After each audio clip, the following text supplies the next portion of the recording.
All my dear masters for you మీకోసం ఛానల్కు స్వాగతం సుస్వాగతం. ముందుగా మన గురువు గారైన శ్రీ బ్రహ్మర్షి పితామహ పత్రిజీ గారికి మన గురుమాతకు నా ఆత్మ ప్రణామాలు మాస్టర్స్.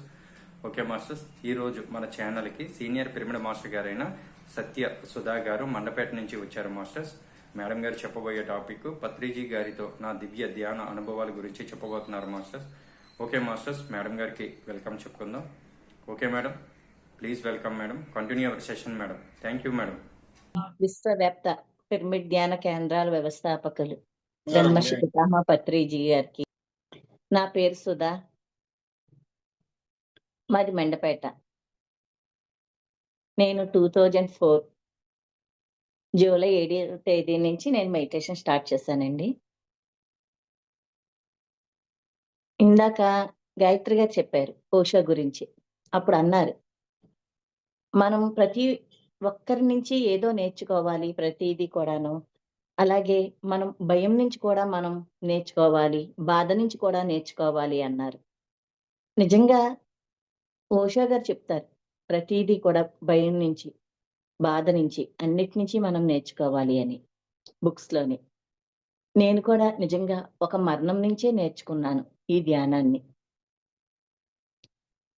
గౌతమ్ బుద్ధుడు ఎలాగైతే ఒక మనిషి చనిపోయినప్పుడు, ముసలివాడినయిపోయాక, ఆ మనిషి చనిపోయినప్పుడు ఎలా చనిపోతాము, ఎక్కడికెళ్తాము అని చెప్పి ఎంత ఆయన ఎలాగ జ్ఞాన జిజ్ఞాస మొదలు పెట్టిందో ఆయనకి, అలాగే మా అమ్మమ్మ గారి మరణంతో నేను అసలు మనం భూమి మీదకి ఎందుకొస్తాము, ఎక్కడికి వెళ్తున్నాము, ఎందుకు అనేది నేను ఒక తపన నాకు స్టార్ట్ అయ్యింది.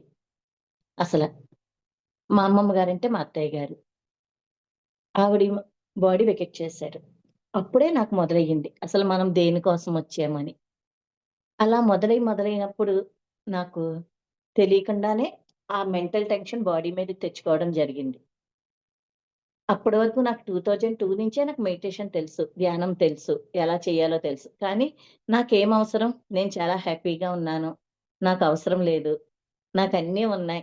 కళ్ళు మూసుకొని కూర్చోవాల్సిన పనేముంది? చక్కగా పారాయణాలు చేసుకుంటాను, పూజలు చేసుకుంటాను. ఇవి సరిపోతాయి కదా నాకు. అంతకన్నా నాకేం కావాలి? చక్కగా చూసుకునే భర్త, పిల్లలు అందరూ ఉన్నారు అనుకునేదాన్ని. కళ్ళు మూసుకొని ఏం కూర్చుంటాం? భగవంతుడికి దూరం అయిపోవాలి మనం కూర్చున్నామంటే. ఆ టైంలో కళ్ళు మూసుకొని కూర్చునే ముందు హాయిగా అలా ధ్యానం చేసుకునే ముందు పూజే చేసుకోవచ్చు, ఇంకొక పారాయణం చేసుకోవచ్చు అని భక్తిలోనే ఉన్నాను తప్పించి, ధ్యానం అనే స్టెప్ వేయలేదండి అసల. అదే టైంలో 2002లో మా అమ్మమ్మ గారు బాడీ వెకేట్ చేశారు. అప్పుడు నా లోపల నుంచి ప్రశ్నలు మొదలైనయి. అసలు మనం ఎందుకొస్తాము, ఏమిటి అని. నేను 2004 జూలై 7న మెడిటేషన్ స్టార్ట్ చేశానండి. అప్పటి వరకు నాకు గురువుగారిని చూడలేదు గానీ, సార్ గురించి ఇలా ధ్యానం నేర్పుతారు ఇవన్నీ తెలుసు. కానీ అప్పటి వరకు నాకు స్వామీజీలన్నా, గురువులన్నా, దేవుడి మీదే ఎక్కువ భక్తి, పూజలు ఇవన్నీ తప్పించి, ఫస్ట్ నుంచి కూడా మేము వైశ్యాస్. ఎప్పుడు కూడా మేము వెజిటేరియన్స్. కానీ ఎగ్ తినేవాళ్ళం అప్పుడు, కేకుల్లోని అదేను. అంతే తప్పించి ఎప్పుడు కూడా మిగతావేవి తినేవాళ్ళం కాదు. కానీ దైవభక్తి ఇవన్నీ ఎప్పుడు కూడా స్వామీజీలు, గురువులు వీళ్ళందరి మీద కూడా నాకెప్పుడు కూడా ఉండేది కాదు. ఇంట్రెస్ట్ అని. మనిషి రూపంలో ఉన్నారు. మన దగ్గర లేనిది వాళ్ళ దగ్గర ఉన్నది ఏంటి అనేది నాకు ఉండేది. అందుకని ధ్యానానికి కూడా 2002 నుంచి తెలిసినా చాలా దూరంగా ఉన్నాను. అలాగా ఓషో చెప్పినట్టు మనం బాధలు లేకపోతే భవిష్యత్తే ఉండదని చెప్తారు. నిజంగా ఆ బాధ ద్వారానే నేను ఈ ధ్యానంలోకి రావడం జరిగింది. రోజుకొచ్చి 12-14 వరకు టాబ్లెట్స్ వేసుకునేదాన్ని.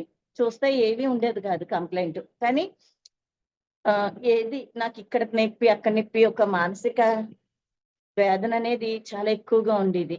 అసలు ఎందుకొచ్చాము? ఒక్కొక్క టైంలో అనిపిచ్చేది, మరణం ఎప్పటికైనా తప్పదన్నప్పుడు ఇప్పుడే చనిపోతే ఆ మరణం కోసం ఎదురు చూస్తూ భయపడుతూ ఉండటం ఎందుకు అని కూడా నాకు అనిపిచ్చేది. ఆ టైంలో ఇంక ఏది లేక అప్పుడు ఇంతేనా లైఫ్ అనుకున్న టైంలో మా అమ్మగారు ఫోన్ చేశారు 6వ తేదీన. తర్వాతి రాజలక్ష్మి గారిది, రాఘవరావు గారు క్లాస్ జరిగింది. ఈతకోటలో రాఘవరావు గారు జరిగింది. అప్పుడు మా అమ్మగారు క్లాస్‌కి వెళ్ళి ఆరోగ్యం బావుంటుందటమ్మా ధ్యానం చేసుకుంటే. నువ్వు కూడా చేసుకో. నన్ను ఇవాళ చేయించారు. ఆస్తమా ఇవన్నీ కూడా బా తగ్గుతాయంట. నీకు కొంచెం హెల్త్ బావుంటలేదు కదా! నువ్వు కూడా చేసుకుంటూ మొదలుపెట్టన్నారు. సరేనమ్మా అన్నాను. ఆవిడ చెప్తే ఏడిన వెంటనే, ఎందుకంటే మా పిన్ని గారి ద్వారా నాకు 2002 నుంచి మెడిటేషన్ ఎలా చేయాలి ఏంటనేది తెలుసు. అందుకని నాకు ఆవిడ ఈస్ట్ గోదావరిలోనే ఫస్ట్ పిరమిడ్ కట్టారు. ఆనంద పిరమిడ్ అని కృష్ణవేణి గారు ఆవిడ పేరు. ఆవిడ ఇంతకు ముందు చెప్పడం ద్వారా నాకు ధ్యానం. అందుకనే 7వ తేదీన కళ్ళు మూసుకొని ధ్యానంలో కూర్చున్నాను. అందరూ స్టార్టింగ్ అంటారు ధ్యానం బాగా కుదరలేదు స్టార్టింగు అంటారు. కానీ నేను ఇలా కళ్ళు మూసుకొని కూర్చునేటప్పటికే ఫస్ట్ సిట్టింగే గంటన్నర కూర్చున్నాను. అసలు నాకేమీ తెలీదు. చాలా బాగుందనిపించింది. కానీ అసలు ఏంటి గంటన్నర కూర్చున్నానా అనిపించింది. అలా కుర్చీలో కళ్ళు మూసుకొని కూర్చున్నా దాన్ని. అలాగా అనిపించి చాలా బాగుందనిపించింది. ఆ రోజు నుంచి కంటిన్యూ అలా చేస్తూ ఉన్నాను. ఎంత టైం ఉంటే సమయమే సాధన అనేది నాకు తెలీదు. సార్ చెప్తారు గాని. కానీ ఎప్పుడు టైం ఉంటే అప్పుడు, ఎప్పుడు ధ్యానంలో కూర్చున్నా నాకేది అని గుర్తొచ్చేది కాదు. చాలా ప్రశాంతంగా ఉండేది. చాలా హాయిగా ఉండేది. ఏవేవో వస్తూ ఉండేవి. అప్పుడు అనుకునేదాన్ని, నేను పడుకున్నానా? నాకు ఎలాగొచ్చిందేటి? అనుకునేదాన్ని. ఇవన్నీ తర్వాత ఇంకెప్పుడైనా క్లాస్ ఉన్నప్పుడు అనుభవాల గురించి వచ్చినప్పుడు చెప్పుకుందాం. అలా చేయగా ఒక 3 నెలలు దాటిన తర్వాత మా పిన్ని గారు ఫోన్ చేశారు. తనకు కూడా నేను చెప్పలేదు. తర్వాత చెప్పాను. ధ్యానంలో వచ్చినప్పుడు ఒకసారి చెప్పాను. తనకు ఫోన్ చేసి నేను ఇలా మెడిటేషన్ చేస్తున్నాను. ఎలా ఉంది ఏంటంటే అప్పుడు తను ఇయన్నీ ఎక్స్‌పీరియన్స్ అని చెప్పింది. అప్పుడు మా పిన్ని గారు ఫోన్ చేసి ఏం చెప్పారంటే, పత్రి సార్ వస్తున్నారు రాజమండ్రి. తప్పకుండా రా. మేమందరం వెళ్తున్నామన్నారు. కానీ నాకు అసల ఒక మనిషి గురువు, స్వామీజీలంటే నమ్మకం లేదు. వాళ్ళనెప్పుడూ నమ్మను దాన్ని. గురువుగారి దగ్గరికి వెళ్ళాలంటే కూడా నాకు వెళ్ళాలనిపించలేదు. సరే పిన్ని అని చెప్పాను గానీ నాకు వెళ్ళాలనిపించలేదు. 2004 అక్టోబర్ 14న సార్ జాంపేట కళ్యాణ మండపం రాజమండ్రి వచ్చారు. ఆ రోజు వన్ డే వర్క్‌షాప్ సార్‌ది. One day class. కానీ ఎందుకో కళ్ళు మూసుకొని కూర్చున్నప్పుడు అనిపించింది మాట. దేని వల్ల ఎవరి వల్ల తగ్గంది. ఆయన చెప్పిన సాధన ద్వారా నేను నా ఆరోగ్యాన్ని నేను కుదుటపరుచుకున్నాను. ఒక గ్లాసు మంచినీళ్ళు ముంచుకొని తాగాలంటేనే వేళ్ళన్నీ నొప్పులుగా ఉండేవి. అటువంటిది ధ్యానం మొదలుపెట్టాక వితిన్ 20 డేస్, 15 డేస్‌లో మొత్తం నా బాడీ క్యూర్ అయిపోవడం, నేను మొత్తం అన్నీ చాలా హ్యాపీగా, ఆనందంగా ఉండటం జరిగింది. ఇంతలా నేను మారాను కదా! నా పిల్లలతో నేను హ్యాపీగా స్పెండ్ చేస్తున్నాను నా ఫ్యామిలీ తోటి. ఒక్కసారి ఆయనకి థాంక్స్ చెప్పేసి వచ్చేద్దాం. దీన్ని మాత్రం మనం కంటిన్యూ చేయకూడదు అని చెప్పేసి వెళ్ళడం జరిగింది. అప్పుడు సార్‌ని ఫస్ట్ టైమ్ చూసినప్పుడు నాకు బాబా అంటే చాలా ఇష్టం. షిర్డీ సాయిబాబా అంటే పారాయణాలు చేయడం, బాబా గుడిలో ప్రతి లక్షవారం 108 ప్రదక్షిణాలు చేయడం, ఇవన్నీ చేసేదాన్ని. ఫస్ట్ టైము పత్రి సార్‌ని చూసినప్పుడు జోలీ కట్టుకుని పాత ఫోటోల్లో ఉన్నట్టు షిర్డీ సాయిబాబాలా కనిపించారు.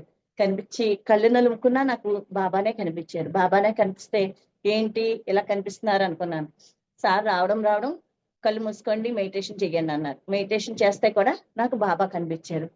ఏంటి బాబా ఎవరో పత్రి సార్ అంట, గురువు గారంట. ఆయన్ని చూస్తానికి వచ్చాను నేను. కళ్ళు మూసినా నువ్వే కనపడుతున్నావు. కళ్ళు తెరిచినా నువ్వే కనపడుతున్నావు. ఏంటి ఆయన ఎవరో చూస్తానికి వస్తే ఆయన కనిపించట్లేదు నాకు అని నేను కళ్ళు మూసుకుంటే బాబా కనిపిస్తే అడిగాను. అప్పుడు బాబా చెప్పారు.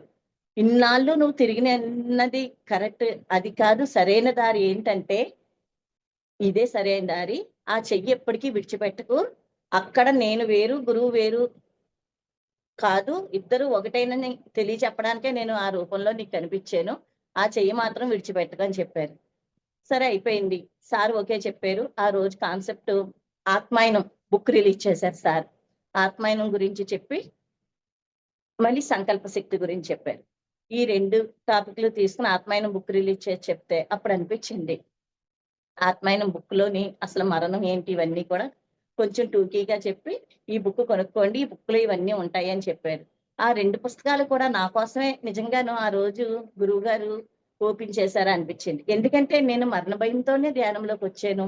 ఆరోగ్యం ద్వారానే నేను ధ్యానంలోకి వచ్చాను. నాకు ఆరోగ్యం కూడా ఎలాగంటే ఈ మరణ భయం వల్లేనే నేను అనారోగ్య పాలు అవ్వడం, అనారోగ్యం తెచ్చుకున్న టెన్షన్స్ వల్ల అలా జరిగింది. అప్పుడు ఆ 2 పుస్తకాలు లంచ్ బ్రేక్ ఇచ్చారు. లంచ్ బ్రేక్ ఇచ్చాక అప్పుడు మా పిన్ని అన్నారు. "సుధా వెళ్ళి సెకండ్ తీసుకొని రా" అన్నారు. నాకు వెళ్ళాలనిపించలేదు. కానీ సరే వెడదాము అని చెప్పేసి వెళ్ళి సార్‌ది తీసుకుందామని చెప్పేసి వెళ్ళి సెకండ్ సరే ఓ నిమిషం చూద్దాము. తీసుకుంటే తీసుకుంటారు. లేకపోతే వచ్చేద్దామని చెప్పేసి అనుకుంటే, సార్ నేను పెట్టిన వితిన్ 10 సెకండ్స్ లోపులోనే అసల చుట్టూ చాలా మందున్నారు. ఒక 50 మంది 100 మంది వరకు ఉన్నారు. సార్ చుట్టూ సెకండ్ తీసుకుంటున్నారు. కానీ నేను ఆ జనం మధ్యలో నుంచి వాళ్ళ మధ్యలోంచి చెయ్యి పెట్టిన 10 సెకండ్ల లోపులోనే నా చెయ్యి అందుకుని గట్టిగా లాగారు. లాగేటప్పటికి అలా వదిలేసేటప్పటికి నేను బ్యాలెన్స్ తీసుకోలేక ఆ చెయ్యి గట్టిగా పట్టుకున్నాను. సార్ విడిచిపెట్టే చెయ్య ఆయనది. నన్ను చూడలేదు సారు. అయినా సరే ఆ చెయ్యి ఇలా పట్టుకుని నెట్టేటప్పటికి నాకేదో ఒళ్ళంతా బరువుగా నాకు ఒక రకమైన అప్పుడు నాకు తెలీదు. ఏదో అనేది తర్వాత అనిపించింది. ఒక రకమైన ఎనర్జీ నాకు బాడీలోకి పాస్ అయిందన్నమాట అప్పుడని. నాకు వెంటనే కళ్ళు మూతలు పడినట్టొచ్చి మళ్ళీ కళ్ళు మూసుకొని ధ్యానంలో కూర్చున్నాను. ధ్యానంలో కూర్చున్నా బాబా చెప్పిందేమీ ఆలకించలేదు. ఆ చెయ్యి విడిచిపెట్టకు అని. ధ్యానంలో కూర్చొని తర్వాత ఒక పావుగంటకు లేచి నేను భోంచేసి మళ్ళీ క్లాస్ కంటిన్యూ అయ్యింది. అయిపోయాక 4:30కి క్లాసు పూర్తయిపోయింది. అప్పుడు నేను అలా నుంచుని మా ఊరు వెళ్ళిపోదామని చెప్పేసి రాజమండ్రి మెండపేట నుంచి వచ్చాను కదా! వెడదాం అనేటప్పటికి అప్పుడు మేడం ఇలా రండి, మేడం ఇలా రండి అని పిలుస్తున్నారు. నేననుకున్నాను ఎవరినో పిలుస్తున్నారు. కానీ నాకప్పుడు అంత జ్ఞానం లేదు కదా! మనం ఎక్కడి నుంచి వచ్చినా, ఏమొచ్చినా మనం ఎంతమందున్నా ఒక తండ్రి, ఒక తల్లి బిడ్డను ఎంతమందిలైనా గుర్తుపడతారు. ఆ విషయం నాకప్పుడు తెలీదు. నేను ఆయనకి తెలీదు కదా! గురువుగారు నన్నెందుకు పిలుస్తారని చెప్పి నేను అసల ఆయన వంకే చూడలేదమాట. నేను ఎటో చూస్తూ నుంచుంటే, ఈ లోపల మా బాబాయ్ వచ్చి, "సుధా నిన్నే పిలుస్తున్నారు సారు వెళ్ళు" నన్ను పిలుస్తున్నారా అని చెప్పేసి నేనెళ్తే, "మేడం చెప్పండి మీ పేరేంటి" అన్నారు. "సత్యసుధ" అన్నాను. "అంటే మీకు అర్థం తెలుసా" అన్నారు. "తెలుసు సార్. సత్య అంటే సత్యమైంది, సుధ అంటే అమృతం. నాకు తెలుసు" అన్నాను. "ఏ ఊరు నుంచి వచ్చారన్నారు?" "మెండపేట" అన్నాను. "నన్ను తీసుకెళ్తారా" అన్నారు. నేనసలు అడ్డదిడ్డంగా చెప్పాను. ఎందుకంటే, ఆ రోజు క్లాస్‌లో ఒకళ్ళు తిట్టారు. నేను గురువుగారిని తీసుకొని ఎళ్ళాననుకో ఈయన్ని, అక్కడ మెండపేట వచ్చాకను ఎవరినైనా తిట్టారంటే అక్కడ, "అదిగో పలానా తీసుకొచ్చారు బాబు నాకెందుకు, నాకసలు వీటి మీద ఇంట్రెస్ట్ లేదు." ఇంట్రెస్ట్ లేక అప్పుడు నేనేమి సమాధానం చెప్పలేదు. అని. కామ్‌గా ఊరుకున్నాను. వచ్చేసాను. వచ్చేసి నేను ధ్యానం మొదలుపెట్టినప్పటి నుంచి గురువుగారిని చూసే వరకు కూడా నేను ఎంతసేపు చేసేదాన్నంటే రోజుకి 8-10 గంటలు ధ్యానం చేసేదాన్ని. ఎందుకంటే ఎంత టైం ఉంటే అంత నాకు హాయిగా ఉండేది. చాలా బాగుండేది. కూర్చోవాలనిపించేది. రాత్రి కూడా పడుకునేటప్పుడు పడుకున్నాక ఎప్పుడు మెలుకువొస్తే అప్పుడు లేచి పడుకునేటప్పుడు చేసేదాన్ని. మళ్ళీ మధ్యలో మెలుకువొస్తే కూర్చొని ధ్యానం చేసేదాన్ని. ఒక రోజుకొచ్చి 8-10 గంటలు చేసేదాన్ని. కానీ గురువుగారిని కలిసొచ్చి మళ్ళీ మెండపేట వచ్చేటప్పటి నుంచి అసలు ధ్యానం చేస్తాను కూర్చుందామంటే చాలు, నాకు లోపల నుంచి మెసేజులంట. అది మెసేజ్ అని కూడా కాదు. నాకు ధ్యానం కుదరట్లేదని చెప్పేసి చాలా బాధపడ్డానన్నమాట అప్పుడు ఆ టైంలోని. నీ కోసం ఎంతో మంది ఎదురు చూస్తున్నారు. నువ్వు దీనికోసమే వచ్చావు. లెగు, పరిగెట్టు, అందరిని బయటకి తీసుకురా, అందరిని పిలు. నువ్వసలు దీనికోసమే జన్మ తీసుకొనొచ్చావు అని చెప్పి కళ్ళు మూసుకొని ఇలా శ్వాసను గమనిద్దాం అనేటప్పటికి ఇవన్నీ కొంతసేపటికే వచ్చేసేవి. నేను అప్పుడు చాలా బాధపడ్డాను. చాలా టెన్షన్ పడ్డాను. నేను ఎంచక్కా హ్యాపీగా ధ్యానం చేసుకుంటూ ఎంతో బావుంటే అనవసరంగా వెళ్లి ఆయన్నెవరినో కలిసొచ్చాను. అప్పటినుంచి నాకు ధ్యానమే కుదరట్లేదు. ఎందుకొచ్చిందిరా బాబు! ఎందుకు వెళ్ళాను? అసలా ఒక పావుగంట కూడా కూర్చోలేకపోతున్నాను అనుకున్నాను. అలా బాధపడి ఒక 10 రోజులు అలాగే ఉన్నది. కరెక్ట్‌గా 10 రోజులు అయ్యేటప్పటికి నాకు ఫోనొచ్చింది. నందప్రసాద్ గారంట. ఆయన ఫోను చేశారు. నేనిలాగా సార్ పియ్యను మేడం. నాకు మెండపేటలో క్లాస్‌కు వస్తున్నారు సారు. 17వ తేదీన నవంబర్ 17ని మీరు మెండపేటలో ఏర్పాటు చేయండి. మీకు పాంప్లెట్ అన్నీ కూడా నేను పంపిస్తానని. నాకు వెంటనే అసలు ఏది ఆలోచించలేదు. ఫోనులోనే ఓకే సార్ అని చెప్పేసాను. చెప్పేస్తే ఆహ్, మళ్ళీ దగ్గరికొచ్చాక ఫోను చేశారు. మేడం మరి సార్‌తో పాటు ఒక 30, 40 మందుంటారు. మీరు భోజనాలు ఏర్పాటు చేయగలరా? ఎక్కడికి తీసుకొస్తారంటే, మా ఇంటికే తీసుకొస్తాను. మరి మీ ఇంట్లోని ఇలా నాన్ వెజ్‌లయి మేమసలు నాన్ వెజ్ అది తినమండి. మా ఇంట్లో అవేమి ఉండవు అన్నాను. అవేముండవంటే, సరే మేడం అయితేను అని చెప్పారు. ఆహ్, చెప్తే సరేనని చెప్పేసి మండపేటలో ఒక చౌల్ట్రీ తీసుకొని కళ్యాణ మండపం క్లాస్ ఏర్పాటు చేయడం అయ్యింది గురువుగారికి. సారొచ్చారు. సారు వచ్చి ఆ రోజు ఫస్ట్ టైమ్ నన్ను మాట్లాడమని మైక్ ఇచ్చారు. 2004 నవంబర్ 17ని మైక్ ఇచ్చి మాట్లాడమన్నారు. సార్ నాకేమొచ్చంటే, "మేడం ఈ రోజు ఏమైతే నేర్చుకున్నారో రేపు చెప్పండి. రేపు నేర్చుకున్నవి ఎల్లుండి చెప్పండి. అంతే. అంతకన్నా ఇంకేమీ లేదు. మీకేదైతే అనుభవం అయిందో అది చెప్పండి చాలన్నారు." నేను ఫస్ట్ టైము భయపడుతూ మైక్ తీసుకొని ఆగకుండా ఒక పావుగంట నా నేనసలు మెడిటేషన్‌కి ఎలా వచ్చాను ఇవన్నీ చెప్పడం జరిగింది. చెప్పడం జరిగాక వచ్చాక సారు మా ఇంటికి వచ్చారు. భోంచేసాక ఏంటి మేడం విశేషాలు అన్నారు. చెప్పండి అన్నారు. అన్నప్పుడు చెప్పాను. సార్ అసలు నాకు ధ్యానం అంటే కుదరట్లేదు సార్ మిమ్మల్ని చూసొచ్చాక. అప్పటి వరకు చాలా బాగా చేస్తున్నాను. 8-10 గంటల వరకు చేశాను సాధన. ఎప్పుడైతే చూసొచ్చానో అప్పటి నుంచి నాకు అసలు ధ్యానం కుదరలేదండి. అంటే మీరు ధ్యాన ప్రచారానికి వచ్చారు. ధ్యానం చేయడానికి కాదు. మీరు ప్రచారానికి వచ్చారు. అందరికీ చెప్పమని మీకు మెసేజ్‌లు వస్తున్నాయి. చెప్పండి అన్నారు. అప్పుడు మొదలైనయండి అసలైన తిప్పలంటే ఏంటనేది. ఎవరు మన మాట ఇనరు. 2004 ఇప్పుడైతే జూమ్‌లొచ్చినియి, పీఎంసీ ఛానెలొచ్చింది. ఎంతో మందికి తెలుసు. కానీ అప్పుడు ఎవరికి తెలుసు? ఎవ్వరికీ తెలీదు. ఏ ధ్యానం అంటే తెలీదు. పిరమిడ్స్ అంటే తెలీదు. పిరమిడ్‌లో ఇలా పిరమిడ్ మెడిటేషన్ అంటే అంటారు. పిరమిడ్‌లో శవాలను పెడతారు కదా! మీరు ధ్యానం అంటున్నారేంటి? ధ్యానం అంటే ఒక రూపాన్ని, నామాన్ని గాని, ఒక రూపాన్ని గాని తీసుకోవాలి. మీరు ఈ శ్వాస మీద ధ్యాస పెట్టడం ఏంటి? అని చెప్పి ఇలా ప్రశ్నలు వేసేవారు. కానీ గురువున్నాడే మనందరి గురువు. మనల్ని మనం ఒక్క అడుగు వేస్తే 100 అడుగులు వేయిస్తాడాయన. నేను ఒక్క అడుగు మా ఇంట్లో పద్ధతేంటంటే అసలు బయటికే అడుగు పెట్టకూడదు. అటువంటి పరిస్థితుల్లో అడుగు బయట పెట్టి ప్రతి ఒక్కరికి చెప్తే మహా అంటే ఒక 10 మంది, 15 మందయ్యారు. అంతకన్నా చాలా కష్టమైపోయేది. అప్పుడు నాకనిపిచ్చింది. అప్పుడు సారేంటి ఆత్మాయనం సంకల్ప శక్తి. కానీ సంకల్పం అనేది మన కోసం పెట్టుకోకూడదు. విశ్వం కోసం ఎప్పుడైనా అవసరమైతే పెట్టుకోవాలి అన్నారు. నేను ఈ ఈ 20 సంవత్సరాల కాలంలో ఒకే ఒక్కసారి సంకల్పం పెట్టుకున్నాను. అదేంటంటే మొత్తం మెండపేటలో పెద్ద పిరమిడ్ రావాలి. మొత్తం మెండపేట అంతా ధ్యానమయం అవ్వాలి. ప్రతి ఒక్కరికి ధ్యానం తెలియాలి. కానీ నా కోసం ఇది చేయడానికి ఎవరో ఒకరు రావాలి. పెద్దవాళ్ళు. నా వల్ల కావట్లేదు అనుకున్నాను.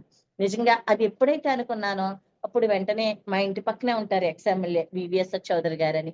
ఆయన అక్టోబర్ 2, 2005లోని జయశ్రీ గార్డెన్స్‌లోని పత్రిజీని చూసి శివప్రసాద్ గారి ద్వారా అపాయింట్‌మెంట్ తీసుకొని వెంటనే ఆయన మెండపేట తీసుకొస్తాం గురువుగారిని.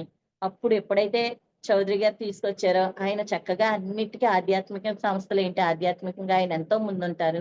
గుళ్ళు కట్టించాలన్నా ఇయన్నిట్లికి కూడా వివిఎస్‌ఆర్ చౌదరి గారు. ఆయన ఎప్పుడైతే సార్‌ని తీసుకొచ్చారో ప్రతి ఒక్కరు కూడా ఏంటి చౌదరి గారు తీసుకొచ్చారేంటి ఈయన మామూలాయన కాదు అని చెప్పేసి ముందుకు రావడం. అప్పుడు నన్నడిగారు. "సుధా నీకేం కావాలమ్మా? నీకు క్లాసులు చెప్పాలంటే ఎక్కడైనా నీకు ప్లేస్ కావాలా?" అన్నారు. ఒకసారి సత్యసాయిబాబా వచ్చి చౌదరి గారి ఇంటికి వాళ్ళ అమ్మగారు తీసుకొస్తే వచ్చి ఆయన ఒక ప్లేస్ చూపించి అక్కడ మందిరం కట్టించమని అడిగితే అప్పుడు సత్యసాయిబాబాకి ఒక మందిరం కట్టించారు.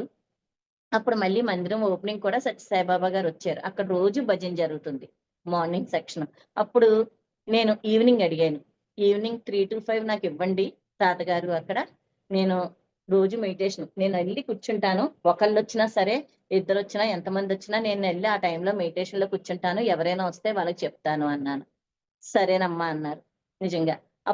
అప్పుడు అక్కడ నేనొకదాన్ని కింద ఒక అర డజన్ మంది వెళ్లి కూర్చుంటే వాళ్ళే 70, 80 మంది అయ్యారు. అలా మెడిటేషన్ స్ప్రెడ్ అవుతాం. వివిఎస్‌ఆర్ చౌదరి గారు మనకి అక్కడ మెండపేటలో ఒక పిరమిడ్ కట్టించడం. తర్వాత మళ్ళీ ఒక పెద్ద పిరమిడ్ రావడం. అది ఒక ఫస్ట్ 14/14 వచ్చింది పబ్లిక్ పిరమిడ్. తర్వాత 36/36 పెద్ద పిరమిడ్ వచ్చింది. తర్వాత మళ్ళీ ఒక మున్సిపాలిటీ ద్వారా ఒక ఎమ్మెల్యే గారు మళ్ళీ 20/20 ఒక పార్క్‌లో పబ్లిక్ పిరమిడ్ వచ్చింది. ఒక 3 పబ్లిక్ పిరమిడ్స్ రావడం జరిగినాయి అలాగా. గురువుగారు నిజంగా మన వెంట ఎప్పుడైతే నాకేదైనా చిన్న డౌట్ వస్తే చాలు. నేనున్నాను అన్నట్టు వెంటనే సార్ నుంచి ఫోనొచ్చేది. "ఏం చేస్తున్నారు మేడం?" అని అడిగారు. "సార్ ఇలాగుంది, ఇది, అది" అనేటప్పటికి ఇదా, అది అని ఎంత జటిలమైనదైనా సరే, ఎంత మంచినీళ్ళు తాగినంత ఈజీగా ఆయన బయటికి వచ్చేలాగా చేసేవారు నిజంగాను. సారు. సార్‌తో అనుభవాలంటే ఎన్నెన్నో అనుభవాలు. ఒకసారి 'మరణం లేని మీరు' బుక్ చదువుతున్నాను. చదువుతున్నప్పుడు ఒక చిన్న డౌటొచ్చింది. ఏంటి ధ్యానం చేస్తే ఇంత అద్భుతమైన శక్తొస్తదా మనలోకి అనుకున్నాను. అనుకున్న వెంటనే బుక్కు టిక్కా కింద పెట్టుకున్నాను. వెంటనే సీలింగ్ ఫ్యాన్ తిరిగి ఫ్యాన్ నా పొట్ట మీద పడిపోయింది. పొట్ట మీద పడిపోతే వెంటనే పక్కకి గెంటేసాను. అప్పుడు ఈలోపు మా వారు లేచి లైటేసి ఏమైందన్నారు. "ఏం లేదండి ఫ్యాను ఊడి పడిపోయిందంటే, ఏమన్నా దెబ్బ తగిలిందా?" అన్నారు. లేదన్నా. లేదంటే అప్పుడు కరెక్ట్‌గా 2 రోజులకి పత్రి సార్ మణికంఠ పిరమిడ్ ఫస్ట్ వచ్చిన పిరమిడ్ 14/14 అన్నాను చూసారా? దానికి మణికంఠ పిరమిడ్. చౌదరి గారు కట్టించారు. ఆ పిరమిడ్ ఓపెనింగ్‌కొచ్చారు. అప్పుడు చెప్పాను నేను సార్‌కి. సార్ ఇలా జరిగింది ఎక్స్‌పీరియన్స్ అంటే, అయితే మిమ్మల్ని ఐరన్ కూడా ఏమీ చేయలేకపోతుంది. అన్నారు. నిజంగా నాకు ఒక ప్రశ్న వచ్చింది సార్. నాకు దేన్ని కూడా నమ్మను. ప్రాక్టికల్‌గా ఏదైనా చూస్తేనే నమ్ముతాను. అప్పుడు. అప్పుడన్నారన్నమాట. "మీరు ఏదైనా ఒక సంశయం వచ్చిందంటే మాస్టర్స్ వెంటనే మీకు తీరుస్తారు. ఏదైనా సరే" అని చెప్పడం జరిగింది. సారు ఎప్పుడు అటు సైడొచ్చినా మళ్ళీ నాకు అద్భుతమైన అవకాశం ఏంటంటే ఎంతమంది వచ్చారో తెలీదు గానీ 2007లోని గీతా జ్ఞాన యజ్ఞం అన్నవరం కొండ మీద చేయమని చెప్పారు సార్. గీతా జ్ఞా గీతా జ్ఞాన యజ్ఞం చౌదరి గారిని. అప్పుడు నాకు అందరికీ అసల ఎలా చెయ్యాలి ఏంటనుకుంటే నిజంగా సార్ వెన్నంటే ఉండి ఎంత అద్భుతంగా చెయ్యొచ్చు అనే దానికి చాలా అద్భుతంగా రుజువు చేశారు. 3 రోజులు వర్షాలొచ్చినా, ఏమొచ్చినా ఎంతో అద్భుతంగా అక్కడ అన్నవరం కొండ మీద 3 రోజులు ధ్యాన యజ్ఞం జరిగింది. అప్పుడు సార్ నన్ను ఒక బుక్ రాయమని చెప్పారు. ట్రెక్కింగ్‌కెళ్తుంటే అప్పుడు నన్నన్నారు. "ఈ మేడము మెండపేటకి క్వీను. మెండపేట ధ్యాన రాణి ఈవిడ. ఈవిడ ద్వారానే మెండపేట ఎంతో మార్పు చెందబోతుంది" అని చెప్పారు నిజంగా అప్పటికి. అప్పటికి పెద్ద పిరమిడ్ కూడా మాకు రాలేదు అని అప్పుడన్నారు. "మేడం మీ ద్వారా ఎవరైతే మెడిటేషన్‌కొచ్చారో 40 మాస్టర్స్ తీసుకొని వాళ్ళ ఎక్స్‌పీరియన్స్ బుక్ రాయండి మేడం" అని చెప్పి ధ్యాన మహిమ అని చెప్పేసి పేరు కూడా పెట్టడం జరిగింది. అప్పుడే ఆ బుక్కు ప్రింట్ మాత్రం చౌదరి గారు వేయిస్తారన్నారు. అప్పుడు చౌదరి గారు ఒక 20,000 పుస్తకాలు వేయించి నాకు అప్పచెప్పడం జరిగింది. అది పెద్ద పిరమిడ్ ఓపెనింగ్‌కి అందరికి పంచడం కూడా జరిగింది. సార్ నిజంగా వంట దగ్గర వంట చేస్తే చాలా ముచ్చటగా చూసేవాళ్ళన్నమాట అందరూ కూడాను. ఎవరిని కూడా దగ్గరికి రానిచ్చేవారు కాదు. అటువంటిది ఆయనే కోసి లేదంటే కూడా శివప్ప ఉంటే అన్నీ చక్కబెడుతూ అలా చేశాను. అటువంటిది ఎప్పుడు మెండపేటొచ్చినా ఫస్ట్ టైమ్ కూడా సార్ అన్నారు. "ఎవరు చేశారు వంటలన్నారు మా ఇంట్లో నేనే సార్ అంటే, "బావున్నాయి" అన్నారు. "బావున్నాయి మేడం" అన్నారు. అటువంటిది సారు దగ్గరికొచ్చి, "ఈ కూర ఇలా కొయ్యాలి, ఈ కూర ఇలా కొయ్యాలి" అని చెప్పి మూకిడి పెట్టి, ఇలా కలపాలి, అలా వెయ్యాలి అని చెప్పి ఒక్కొక్కటి ఒక తల్లి బిడ్డకి ఎలాగైతే నేర్పుతుందో అలాగా నాకు చక్కగా ఆయన తినే పద్ధతిలో కానీ సార్ తినే ఇవి మావి ఒక రకంగానే ఉండేవి. అయినా ఎక్కడో కొంచెం కొంచెం తేడాలుంటే అవన్నీ కూడా ఎలా చెయ్యాలనేది ఎంత చక్కగా నన్ను మలుచుకున్నారంటే ఫస్టు కట్ చేయమన్న ఆయన తర్వాత వండమనేవారు. తర్వాత ఇది ఇలా చేసి కట్ చేసి అన్నీ పెడితే ఆయనొచ్చి వండుకున్నారు. తర్వాత నాకు ఇది వండు, అది వండు అని చెప్పారు. తర్వాత ఏం వండాలి అంటే మీ ఇష్టం. ఎలా కావాలంటే అలా చెయ్యండి అని చెప్పేవారుమాట. అలాగా నిజంగా ఈ జన్మ తీసుకొనొచ్చినందుకు ధ్యానం చేస్తే ఎంత ఆనందాన్ని ధ్యాన ప్రచారం చేసి మెండపేటలో ఫస్ట్ మెడిటేషన్ నేను మొదలుపెట్టాను. ఫస్ట్ ధ్యాన ప్రచారం నేను మొదలుపెట్టాను అయన్నీ ఒక రకంగా ఒక గొప్పగా నేను చెప్పుకుంటే, సార్ నేను వండింది తింటారు. నా నేను వండిన వంట ఇష్టంగా తింటారు అని చెప్పుకోవడం అనేది నేను ఎన్నో జన్మలు చేసుకున్న అదృష్టం అని చెప్పాలమాట నిజంగా.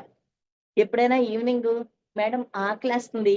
ఏం చేస్తారంటే, ఒక తల్లిని బిడ్డ అడుగుతున్నట్టు అనిపిచ్చేది మాట నాకు నిజంగాను. ఒక అలాగనిపిచ్చేది నిజంగా. ఒకసారి బెంగుళూరు వెళ్ళినప్పుడు సార్ ప్రతి సంవత్సరం కూడా 2 సార్లు బెంగుళూరు వెళ్ళేదాన్ని. గ్లోబల్ కాంగ్రెస్‌కి ఒకసారి, మళ్ళీ బుద్ధ పౌర్ణమికి ఒకసారి. కంపల్సరీ నేనెళ్ళి సార్‌కి వండి పెట్టేదాన్ని అప్పుడు. ఒకసారి సార్‌కి ఇలాగే వెళ్ళినప్పుడు కార్తికేయన్ గారని ఢిల్లీ కార్తికేయన్ గారితో చెప్తున్నారన్నమాట. ఈ మేడము ఎంతో దూరం నుంచి 600 కిలోమీటర్ల దూరం నుంచి నాకు వంట చేయడానికొచ్చింది. ఎంతమంది వంట చేసినా నాకేమి నాకేంటో తెలీదు గానీ, ఈ మేడం వంట చేస్తుంటే నాకు లోపల ఏం తినాలనిపిస్తదో అదే చేసి పెడతారు. ఒక తల్లి బిడ్డకి చేసినట్టు చేసి పెడతారు అని అనిపించిందిమాట. ఆయన అన్న మాటకి నాకీ జన్మకి నిజంగా ఇది చాలు అనిపిచ్చింది ఆ టైంలోని. చాలా హ్యాపీ అనిపిచ్చి, నా కళ్ళల్లోంచి ఆనంద బాష్పాలొచ్చినియమాట నిజంగా సార్ అన్న మాటకి. అంత అద్భుతం అనిపిచ్చింది నిజంగా సార్ తోటి ఈ ప్రయాణం ఏంటి. అప్పుడే ఒకసారి బెంగుళూరు ఎళ్ళినప్పుడు అడిగారు నన్ను. మేడం బెనారస్ యూనివర్సిటీ కాశీలో మనకి ఐఎఫ్ఎస్ఎస్ క్లాసెస్ జరిగినియి. ఒక 5 డేస్ రోజులో జరిగినియి అప్పుడు మనకి. అప్పుడు నేను కాశీ వెళ్దాం అనుకోలేదు. మా మదర్ అది వెళ్దాం అనుకున్నారు అందరూ. నేను అనుకోలేదు. అనుకోకపోతే అప్పుడు సార్ నన్నడిగారు. "మీరొచ్చి నాకు కాశీ వచ్చి నాకు వంట చేసి పెట్టాలి. అక్కడ ఉండాలి నాకు" అని చెప్పారు. ఓకే సార్ అని చెప్పేసాను. అప్పుడు మా వారికి ఫోను చేశాను. సార్ ఇలా అడుగుతున్నారు అని. "అంతకన్నా ఏం కావాలి? సార్ అడిగారంటే ఆ కాశీ విశ్వేశ్వరుడే అడిగినట్టు తప్పకుండా వెళ్ళు అన్నారు. అప్పుడు వెళ్ళడం, అక్కడ ఉండడం, సార్‌కి ఏవైతే నచ్చుతాయో అవన్నీ చేసి పెట్టి, సార్‌కి వడ్డించడానికి కూడా నేను సారు ఎక్కడైతే మేము ఒక చౌల్ట్రీలో ఉంటే అక్కడికి వెళ్ళి అన్నీ తీసుకొనెళ్ళి వడ్డించి పెడుతుంటే, అక్కడ వచ్చిన సైంటిస్ట్‌లేంటి, ఎక్కడెక్కడి నుంచో ప్రొఫెసర్స్ ఏంటి వాళ్ళందరూ వచ్చారు. వాళ్ళందరూ అడిగేవారు. మన కర్రీస్ అవి మనం చేసినవి, ఈ పచ్చడేంటి, బండ పచ్చడేంటి ఇవన్నీ చాలా బావున్నాయి. ఫుడ్ చాలా బావుందంటే ఈ మేడం చేసింది అని చెప్పి, ఇది ఎలా చేస్తారు ప్రాసెస్ అని అడిగితే, నాకు హిందీలో చెప్పడం రాకపోతే సార్ నన్నడగడం, నేను సార్‌కి తెలుగులో చెప్తే వాళ్ళకేమో ట్రాన్స్‌లేషన్ చేసి చెప్పడం. అప్పుడు అనేవారుమాట. హ్మ్. హ్మ్. అని ఇలాగా క రెప్పలే కళ్ళు ఎగరేసేయారు. ఏస్తే అప్పుడు అర్థమైందన్నమాట నన్నెందుకు రమ్మన్నారా అనేసి. మన ఆంధ్ర రుచులనేది అందరికీ తెలియచెప్పాలి, చూపించాలి అనే దాంతోటి ఆయన అక్కడ అలాగా వాళ్ళని పిలిపించారు. ఆ ఎనర్జీ, మన ఎనర్జీ ఫుడ్ వాళ్ళకి పెట్టాలి అనేదది ఉద్దేశంతోటి రమ్మన్నారు అని నాకు నిజంగా ఆ రోజు అలా అనిపిచ్చింది. ఎంత అద్భుతం అంటే, ఎప్పుడు ఎక్కడికి ఏది జరిగినా సరే నేనున్నాను అని. ఒక పెద్ద యాక్సిడెంట్ జరిగింది నాకు. అది కూడా మెడిటేషన్‌కి చెప్పడానికి స్కూల్‌కెళ్ళి రోడ్ క్రాస్ చేస్తున్నాను. క్రాస్ చేస్తున్నప్పుడు ఆహ్, ఒక నేనిలా రోడ్డు క్రాస్ చేస్తుంటే హైవే మీద ఇంకొక అబ్బాయి ఫాస్ట్‌గా వచ్చి డాష్ ఇచ్చి ఎళ్ళిపోయాడు. ఈ రోడ్డు చివరి నుంచి ఆ రోడ్డు వరకు పడతం జరిగింది. కానీ నన్ను ఎవరో ఒళ్ళో ఎత్తుకుని అలా దేక్కుంటా వెళ్ళిపోయాను. రోడ్డు మీద గాని, చిన్న చిన్నవి ఆహ్, తగిలినియి అంతే దెబ్బలు. ఏవో 2 చోట్ల చిన్న గీసుకున్నట్టు తగిలినియి. స్కిన్ను ఏంటి పైన రఫ్ అయినట్టు. కానీ నాకర్థం ఏంటి ఇలాగయ్యింది అనిపిచ్చింది. కానీ చాలా చిన్నగానే. అక్కడ జరిగిన యాక్సిడెంట్‌లో అసలు నాకు చాలా పెద్దది నేను ఉండటమే ఉండకూడదు. అంత పెద్దది అవ్వాలి కానీ. కానీ అమెరికాలో ఉన్నారు కరెక్ట్‌గా సార్ అప్పుడు. నాకు ఫోను చేశారు. నాకు ఫోను చేస్తే ఏంటి సార్ ఫోను చేశారనుకునేటప్పటికి సార్ చిన్నది ఇలాగ అయ్యింది అన్నప్పుడు, మా అమ్మగారు తీసుకున్న ఫోను, నాకు ఈ మధ్యన ఒక 15 రోజుల నుంచి నాకొక ఎక్స్‌పీరియన్స్ వస్తుంది సార్. ఒక దాని కింద ఏదో మా అమ్మాయి పడిపోయినట్టు, మా అమ్మాయికి ఆహ్, బా ఏంటి చాలా పెద్దదవుతున్నట్టు, అసలా బాడీ వెకేట్ చేసినంత పెద్దదయిపోతున్నట్టు నాకొచ్చింది. ఏంటి అలా అవ్వకూడదు గదా! తనెంతో చేస్తుంది గదా! అనుకున్నాను. నిజంగా చాలా మిరాకిల్ లాగా చాలా చిన్నది తగిలింది సార్ అంటే, అప్పుడు గురువుగారన్నారన్నమాట. మీకొచ్చింది 100% కరెక్టు. కానీ తను చేసేదాన్ని బట్టి చాలా చిన్నదానితో అయిపోయింది అనిపిచ్చింది. అప్పుడు నిజంగా నన్ను సారే సేవ్ చేశారా? ఇది చాలా చిన్నది కింద పెద్దదవ్వాల్సింది అని నాకేదైనా సరే, ఏది ఎంత పెద్దది అయినా సరే చాలా చిన్న దాంతోటి నేనున్నాను అన్నట్టు ప్రతి దానిలోనూ కూడా చక్కగా ప్రతి అడుగు ఇంత నేనేమి చదువుకోలేదు. 10థ్ చదివాను నేను. అయినా 10థ్ చదివిన వెంటనే నాకు మ్యారేజ్ అయిపోవడం. నేనసలు ఎవరితోటి మాట్లాడేదాన్ని కాదు. చాలా కొత్త అందరితో మాట్లాడాలంటే బాగా మా ఫ్యామిలీ మెంబర్స్ అయితే మాత్రం బాగా కలివిడిగా ఉండి మాట్లాడతాం బయట వాళ్ళతో. కానీ ఇంత ధ్యాన ప్రచారం చేసి నేను ఈ జన్మ తీసుకొని ఎందుకొచ్చానా అని ఇలాగ ప్రతి అడుగులోని నా గురువే నన్ను ఇలాగా నడిపించాడు. మనందరి గురువు. నా గురువు కాదు. మనందరి గురువు. మన సార్ నిజంగాన. ఇలా మన నడిపించారు. ఇంత అద్భుతంగాను. నిజంగా అనిపిస్తది. ఒక పిరమిడ్ కట్టాలంటే ఎంతో కష్టం. ఒక పబ్లిక్ పిరమిడ్ కట్టాలంటేను. కానీ ఒక అద్భుతమైన 3 పబ్లిక్ పిరమిడ్స్ వచ్చినాయి మెండపేటలోని. ఎంత అద్భుతం అంటే చెప్పలేము.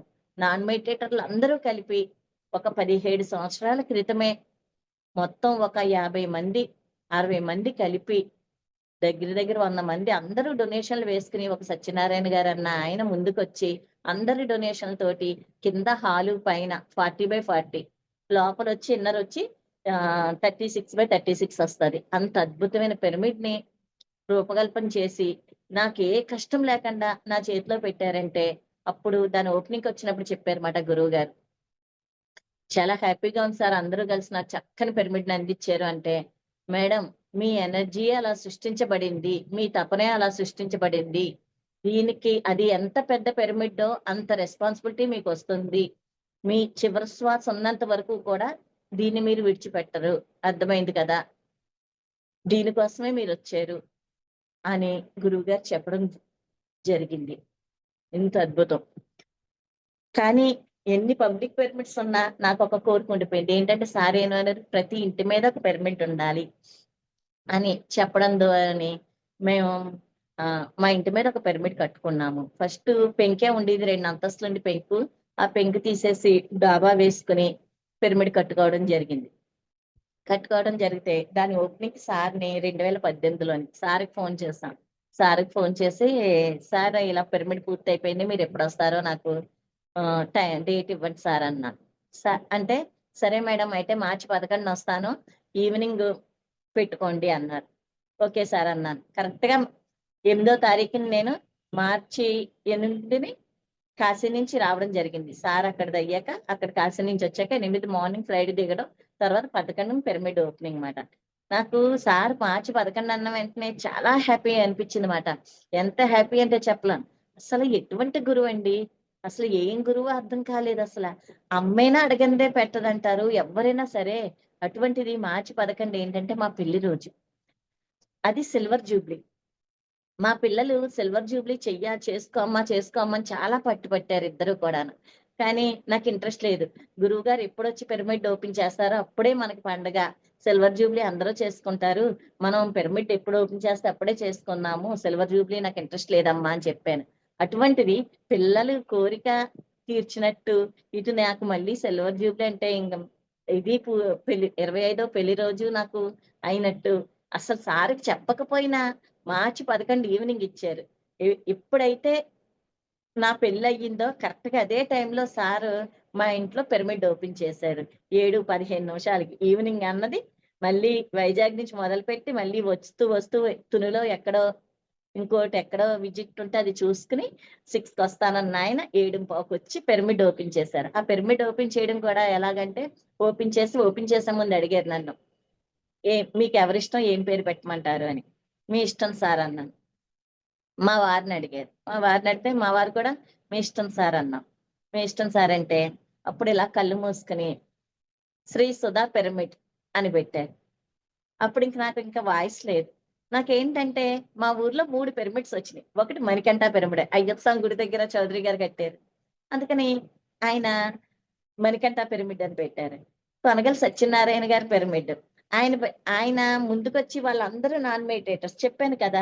కానీ ఆయనకు వచ్చి ముందు ఆయన స్టెప్ వేసి పిరమిడ్ కట్టడం మొదలు పెట్టినప్పుడు నాకు ఒక రకమైన, ఆయన అందరూ అన్నారు, గ్రూప్ గాను దాంట్లో ఉన్న మెయిన్ వాళ్ళందరూ ఒక 10 మెంబర్స్ ఉంటారు. వాళ్ళందరూ అన్నారు, ఏదైనా పేరు పెడతారేమో అనుకుంటే బావగారు మీరే కదా ముందుకొచ్చి పెద్ద అమౌంట్ ఇచ్చారు, మీ పేరే పెడదాము పిరమిడ్ కి అన్నారు. ఏంటంటే అది వాళ్ళ దృష్టిలో ఏంటో ఒక హాలు అది అనుకుని అప్పుడు నాకు చాలా బాధ అనిపించింది.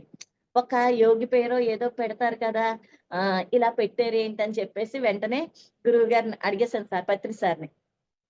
సార్ వాళ్ళు వాళ్ళంతా పిరమిడ్ కి ఈ పేరు పెడతానంటున్నారు సార్, నాకేమో లోపల కొంచెం ఇంకో పేరు ఏదైనా పెట్టాలి అనిపిస్తుంది అంటేను, మేడం మీకు పేరు కావాలా పిరమిడ్ కావాలా, అంత అంత అద్భుతమైన పిరమిడ్ వస్తున్నప్పుడు మీకు పేరు కావాలా పిరమిడ్ కావాలా మీరే చెప్పండి అన్నారు. నాకు పిరమిడే కావాలి సార్ అన్నాను. అయితే ఇంకేముంది, పిరమిడ్ మీకు వస్తుంది కదా, ఏ పేరు అయితే అది అన్నారు. ఓకే అయిపోయింది.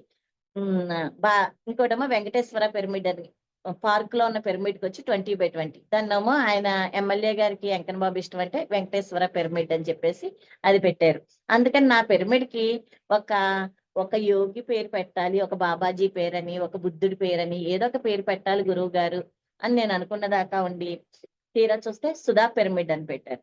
పెడితే నాకు ఇంకా అసలు ఏమీ అర్థం కాలేదన్నమాట. ఒక్క 3 రోజుల ముందు మా వారిని అడిగాను. నేను కాశీ నుంచి వచ్చిన వెంటనే నేనేమన్నానంటే, ఏమండి పిరమిడ్కి పేరు అడుగుతారు, మీ ఇష్ట దైవం చెప్పమంటారు, ఏం పేరు పెట్టమంటారు అని అడిగాను. అడిగితే మా వారు అన్నారు అప్పుడు, ఇంకెవరు నీ పేరు పెట్టమంటానన్నారు. నా పేరు పెట్టమంటే ఏంటి మీరు, ఎవరిదైనా దేవతదో ఇష్టమైందో ఎవరిదో ఒకరు చెప్పమంటారు, మీకు ఏ దేవుడు అంటే ఇష్టమో చెప్పండి అంటే, నాకు నువ్వేనే దేవత, నీ పేరే పెట్టమని చెప్తానన్నారు. మీరు బాగానే చెప్తున్నారు ఇలాగా అని. కాదండి అంటే, ఏం లేదు ఉత్తినే సరదాగా అన్నాను, గురువు గారు ఏం పేరు పెడితే పత్రి సార్ అదే పేరు, నాకు దాంట్లో ఏమీ లేదు, ఆయన ఏదంటే అదే అన్నారు. సరేనండి అన్నాను. సార్ని ఇలాగ అనేటప్పటికి సారు సుధా పిరమిడ్ అనేటప్పుడు నాకు ఇంకా షాక్ మాట. శ్రీ సుధా పిరమిడ్ అనేటప్పటికి నాకు అర్థం కాలేదు. అప్పుడు ఆ రోజు క్లాస్ చెప్పారు సార్. శ్రీ అంటే పవిత్రమైన, సుధా అంటే అమృతం, ఆ మృతం అంటే మృతం అంటే మరణం, ఆ మృతం అంటే మరణం లేనిది, ఇప్పుడు జీవించి ఉండేది. ఏ శ్రీ సుధా పిరమిడ్, శ్రీ సుధా అంటే ఆత్మ, ఒక పవిత్రమైన ఆత్మ. ఈ మేడం పేరులో అంత లోతు అర్థం ఉన్నది. ఈ మేడం పేరేంటంటే ఒక పవిత్రమైన ఆత్మ. ఇంకా ఇంతకన్నా మంచి పేరు ఎక్కడ దొరుకుతది మనకి? ఎక్కడా దొరకదు కదా! అందుకే శ్రీ సుధా పిరమిడ్ అని పెట్టాను అని చెప్పడం జరిగిందన్నమాట. అప్పుడు నిజంగా ధ్యానం అంటే మనకి ధ్యానం చేస్తే ఎంత శక్తి, ఎంత పవరో మనతో ఎంత ఎన్నో కొన్ని వేల మంది మనతో ఉన్నట్టు మన కాన్ఫిడెన్స్ లెవెల్ ఏంటి, మన ఆత్మస్థైర్యం అని చెప్తాం తప్పించి ప్రతి ఒక్కరూ చెప్పేస్తారు ఆత్మస్థైర్యం అని. ఆత్మస్థైర్యం అనేది ఎలా వస్తది? ఎవరైతే ఆత్మని తెలుసుకొని దాని లోపలికి వెళ్ళి దాంతో ప్రయాణం చేసినప్పుడే. కానీ ఆ ప్రయాణం చేసేలాగా చేసింది ఎవరంటే దట్ ఈజ్ పత్రిజీ, మన సార్. ప్రతి ఒక్కరిని స్త్రీ శక్తి ఈ సార్ చెప్తారు. ఈ ప్రపంచంలో సృష్టించే వాళ్ళు ఎవరు అంటే స్త్రీ తప్పించి ఇంకొకళ్ళు ఎవ్వరు కూడా సృష్టికర్త కారు. అందుకనే నిజంగా ఆయన మొత్తం స్త్రీలందరినీ కూడా ఒక పెద్ద పీట వేసి కూర్చోపెట్టి ముందు స్త్రీ శక్తినే ముందు నడిపిస్తారు. ఒక పురుషుడు కూడా ఏది కూడా సృష్టించలేడు. ఏది కూడా. ప్రపంచంలో ఏదైనా సృష్టికర్త ఎవరు అంటే ఒక స్త్రీ. ఆ స్త్రీమూర్తే అని వాళ్ళకంత పీట వేసి మనం చదువుకున్నా, చదువుకోలేకపోయినా, ఎలా ఉన్నా, ఏం చేసినా నిజంగా మనలో ఉన్న ఆత్మశక్తిని, స్థైర్యాన్ని బయటికి తీసుకొచ్చి మనందరిని ఇంత అద్భుతంగా మన గురువు తయారు చేశారంటే ఇంకా అమ్మైనా అడగందే పెట్టదు గాని మనం ఏది కావాలని అడగకుండానే మనకి అద్భుతంగా అందించి నిజంగా అటువంటి గురువు మనకి నిజంగా దొరకడం అనేది ఎన్నో జన్మలు. నేను ఎప్పుడు అనుకునేదనమాట. బాబా గారి పారాయణం పుస్తకం చదివినప్పుడు మనం డీప్ అలా వెళ్ళిపోతాం కదా! ఆ లీనమైపోతున్నప్పుడు అనుకునేదాన్ని. అయ్యో! నేనప్పుడు బాబాతో ఉన్నానో లేనే, అప్పుడు బాబా గారితో ఉంటే ఎంత బాగుండేదో కదా! అనిపిచ్చేది. కానీ తర్వాత సార్ పరిచయం అయ్యాక మనం ధ్యానంలోకొచ్చాక అప్పుడు అనిపిచ్చింది. అప్పుడు ఉన్నాము, ఎప్పుడూ ఉన్నాము. ఇప్పుడు సార్‌తో ఉన్నాము. అప్పుడు కూడా ఉండబట్టే కదా! ఇప్పుడు మనం ఇలాగ సార్‌తో జన్మ తీసుకొనొచ్చాము అని ఆ రోజు నిజంగా ఎంతలాగా అనిపించిందన్నమాట. అది. ఏ బాధైనా సరే సారొచ్చినప్పుడు ఒకసారి మా పెద్ద పాపని అడిగారు. "ఏం చేస్తుంది పిల్లమ్మ?" అన్నారు. పెద్దది "ఏం చేస్తుందన్నారు?" "అఖిల ఏం చేస్తుందంటే" అప్పుడు నేనన్నాను, ఎగ్జామ్స్ వచ్చినియి. సీఏ ట్రై చేస్తుందది. సీఏ ట్రై చేస్తే, "సార్ నేను వద్దని చెప్తున్నా వినట్లేదు సార్. నేనెంత చెప్పినా వినట్లేదు. అదే పట్టుకొని ఉంటుంది. నాకైతే ఇంట్రెస్ట్ లేదు. డిగ్రీకి షిఫ్ట్ అయిపోమని చక్కగా ఎంబీఏ చేసుకోమంటున్నాను. ప్యారలెల్‌గా డిగ్రీ చేస్తుంది గానంటే." "మీరైనా చెప్పండి సార్" అన్నాను. ఇలా చూసి ఓకే. అయితే ఈసారి విజయవాడలో ఎళ్ళినప్పుడు నన్ను కలవమనని చెప్పారు. ఓకే సార్ అన్నాను. ఓకే సార్ అని సార్ ఎప్పుడైతే విజయవాడ ఎళ్తారో కనుక్కొని పెద్ద పాపని కలవమని చెప్పాను. కలవమని చెప్తే అప్పుడు సార్ నిజంగా ఎప్పుడు ఎవ్వరు ఎంతమంది చెప్పినా వినండి. "నీకింకెందుకు చక్కగా ఎంబీఏకెళ్ళిపో" అంటే నాకింకా చదవాలనుంది అంటే, "లేదు అది ఇప్పటి వరకు చదివావు కదా చాలు. అంత ఎక్కువ టైం తీసుకోకూడదని" చెప్పారంట. తీసుకోకూడదంటే, "అయితే ఒకే ఒక్క అటెంప్ట్ చేస్తాను. తర్వాత నేను షిఫ్ట్ అయిపోతానన్నారు." అయితే బొమ్మ, బొరుసు ఎయ్యన్నారు. వేసింది. వేస్తే సార్ ఏదైతే చెప్పారో అదే వచ్చిందండి. వస్తే "సరే మీరు చెప్పినట్టే ఇంటాను" అన్నదండి. "అయితే ఒక్క అటెంప్ట్ చెయ్యి. మళ్ళీ ఆయనకి బాధ పెట్టాలనిపించదు కదా! ఒక్క అటెంప్ట్ చెయ్యి తర్వాత షిఫ్ట్ అయిపో అంతే." కరెక్ట్‌గా ఎంతమంది చెప్పినా వినండి. ఒక్క అటెంప్ట్ రాసి ఇంక వెంటనే ఎంబీఏ కేఎల్‌యులోకి ఎంబీఏ జాయిన్ అయిపోయి షిఫ్ట్ అయిపోవటం జరిగిందన్నమాట. నాకింకెంత హ్యాపీ అనిపించిందంటే చెప్పలేము. నిజంగా. ఒక్కటనేది కాదు. ఏది కావాలన్నా మన వెంటే ఉండి మనల్ని నడిపిస్తూ చక్కగాను అన్నింటిలా మనకు ముందుండి చక్కగా ఏ ఏ ఎప్పుడు పెట్ ఏంటి సార్‌కి ఎప్పుడు మెండపేటొచ్చినా, ఈస్ట్ గోదావరి ఎక్కడికొచ్చినా నేనే తీసుకెళ్ళి అన్నీ చక్కగా వండి అన్నీ పెడుతుంటే, అప్పుడు సార్ అనేవారు, "మీకు చాలా రుణపడిపోతున్నాను మేడం. ఏం చెయ్యాలి?" అనేవారు. "ఏం లేదు సార్ అసల. దానిదేముంది సార్. ఇది నేనే మీకు రుణపడిపోతున్నాను. ఎంతమందుంటారు మీకిలా వండి పెట్టే అదృష్టాన్ని నాకు కల్పించారంటే, నేనే మీకు థాంక్స్ చెప్పాలి. థాంక్ యూ మేడం" అనేవారుమాట. థాంక్ యూ అనేవారు. ఏంటి మీరసలు థాంక్స్ చెప్పకూడదు సార్ నేనే చెప్పాలి. ఎందుకంటే ఇంతమంది ఉన్నారు, ఇంతమంది ఉన్నా సరే నా చేతి వంట తింటారంటే నేను ఏ జన్మలోనో చేసుకుని పుట్టాను, అందుకే నా అదృష్టం అని అనుకుంటే, అవునా అనేవారన్నమాట. కళ్ళు ఇలా పెట్టి చూస్తాను. ఏ ఒకసారి బెంగుళూరు వెళ్ళినప్పుడు బుద్ధ పౌర్ణమికి వెళ్ళాము. అయిపోయినాయి. సార్ వెళ్ళిపోదాం అనుకుంటున్నారు. వెళ్ళిపోదామా? సార్ బుద్ధ పౌర్ణమి అయిపోయాక సారు మామూలుగా ఇంకో ఊరు ఎక్కడికో పిరమిడ్ ఓపెనింగ్ ఉంటే వెళ్దాం అనుకున్నారు తెల్లారి. మేము కూడా వెళ్ళిపోదాం అనుకున్నాం. వెళ్ళిపోదాం అనుకుంటే ఆ రోజు మా కజిన్ సిస్టర్ ఉంటే బెంగుళూరు వాళ్ళ ఇంటికి వెళ్దాం అని చెప్పి ఈవినింగ్ అడిగారు సార్. మేడం ఎప్పుడు వెళ్తున్నారని. ఈ రోజు ఈవినింగ్ వెళ్తున్నాను సార్. ఇలాగా మా పిన్ని గారి అమ్మాయి ఉన్నది. తన దగ్గరికి వెళ్తున్నాను. అక్కడి నుంచి ఒక రోజు ఉండి మొన్నటి బయలుదేరి వెళ్తామంటే, అవునా? అయితే రేపు నేను బెంగుళూరుకి వెళ్తాను సిటీ దాటి. నేను తీసుకెళ్తానే మిమ్మల్ని అన్నారు. ఎంత జాగ్రత్తగా చూడండి, ఎంత కేర్ గా చూసుకుంటారో. ఇంకా ఒక తండ్రి బిడ్డని ఎంత జాగ్రత్తగా చూసుకుంటాడో నిజంగాను. మన పిల్లలు వెళ్తే మనం కూడా అంత జాగ్రత్తగా చూసుకోవమ్మా అంతలా. అంటే సరే సార్ అన్నాను. ఇంకా అంతకన్నా ఏం కావాలి? ఈ రోజు మనం ఏదో క్యాబ్ పెట్టుకుని వెళ్ళే బదులు రేపు గురువు గారే అని వెళ్తే బెంగుళూరు సార్ వెహికల్‌లోనే వెళ్ళాం. వెళ్ళాక అన్నారు, "ఎక్కడ దిగాలో చెప్తా" అంటే, "వద్దు మేడం, మనం ఒక ప్రదీప్ అని చెన్నై సునీత గారుంటారు కదా! జగదీష్ గారు వాళ్ళ మిసెస్. వాళ్ళ పిన్ని గారి అబ్బాయి మాట ప్రదీప్. మనం వాళ్ళ ఇంటికి వెళ్తున్నాం. ప్రదీప్ వాళ్ళ ఇంటికి వెళ్తున్నాం. అక్కడ మీరు, నేను కలిసి వంట చేశాక అక్కడి నుంచి మీరు వెళ్దురే" అన్నారు. సరే సార్ అన్నాను. వాళ్ళ ఇంటికి వెళ్ళాం. వాళ్ళ ఇంటికెళ్తే ఏం చేద్దామన్నారు. మీ ఇష్టం సార్ అన్నాను. అయితే బీరకాయ పచ్చడి చేసి, టమాటా పప్పేసి, ఇంకో కూర ఏదో చెప్పారు. చామదుంపలు వేపుడి అని మొత్తం ఒక 4 చదివారు. 4 చదివి నేను వచ్చి బీరకాయ ఇలా తొక్కు తీసేయండి అన్నారు. ఇలా కట్ చేసి అన్ని పెడతాక మూకిట్లో ఏసి, "నేను చెయ్యనా? మీరు చేసేస్తారా?" అన్నారు. "మీరేం చెయ్యక్కర్లేదు సార్, నేను చూసుకుంటా" అంటే, "హ్మ్. మధ్య మధ్యలో వచ్చి చెప్తానే" అన్నారు. "సరే సార్" అన్నాను. అంతే. ఆ రోజు అలా నిజంగా ఆడుతూ పాడుతూ అయిపోయింది. అక్కడ భోజనాలు చేశాక ప్రదీప్ గారిని పిలిచి తనని ఈ మేడంకి ఎక్కడికెళ్ళాలో చూసి క్యాబ్ పురమాయించి జాగ్రత్తగా పంపించి అప్పుడు అర్థమైందన్నారు. సరే సార్ అన్నారు. సరేగా క్యాబ్ మాట్లాడుకొని వెళ్ళిపోతే మళ్ళీ నైట్ నాకు ఫోనొచ్చింది. నాకు ఫోన్ చేశారు. మంజు దగ్గర నుంచి ఫోనొచ్చింది. సార్ మేడం సేఫ్‌గా ఎళ్లారా? ఓకేనా? థాంక్ యూ మీరొచ్చినందుకు అని చెప్పేసి పెట్టారు అప్పుడు అప్పుడు కాల్ కట్ చేయడం జరిగింది. అలాగా ప్రతి విషయంలోనూ ఎంత జాగ్రత్తగా ప్రతీదీ గురువు దగ్గర నుంచి నేర్చుకోవడం. సార్ ఇలాగుండాలి మనం, ఇలా చెయ్యాలి, ఎలా వడ్డన చెయ్యాలి, ఎలా తినాలి, ప్రతి వెజిటబుల్‌ని ఆయన కట్ చేసినప్పుడు దాన్ని నిజంగా మనం చిన్న పిల్లల్ని ఎంత సుకుమారంగా టచ్ చేస్తామో నిజంగా ఈ రోజు మనకు ఆకలి తీరుస్తున్నాయి కదా! ఈ చక్కగా ఇవి ఉండబట్టే కదా! ఇవి మనం తింటున్నాం. ఈ రోజు మన శరీరానికి అందిస్తున్నాయి అని ప్రతి దాన్ని ఎంత సుకుమారంగా పట్టుకుని చక్కగా దానికి ఎంతో థాంక్స్ చెప్తూ నిజంగాను మనం కూర్చుని పర్రా కత్తిపీట దగ్గర కూర్చున్నా, ఓ చాకు తీసుకున్నా వెజిటబుల్స్ అలా కట్ చేసేస్తాం. అయిపోయింది. ఈ వంట ఎప్పుడవుతదా? ఇదెప్పుడవుతదా? కానీ అలా కాదు. ఎంత ఎంజాయ్ చేస్తూ నాకు ఫస్ట్ నుంచి కూడా ఇష్టం మాట. అందరికీ వండి పెట్టాలి. నేను తిన్నా తినకపోయినా అందరూ తింటే నాకు కడుపు నిండడం అని ఫస్ట్ నుంచి ఉంది.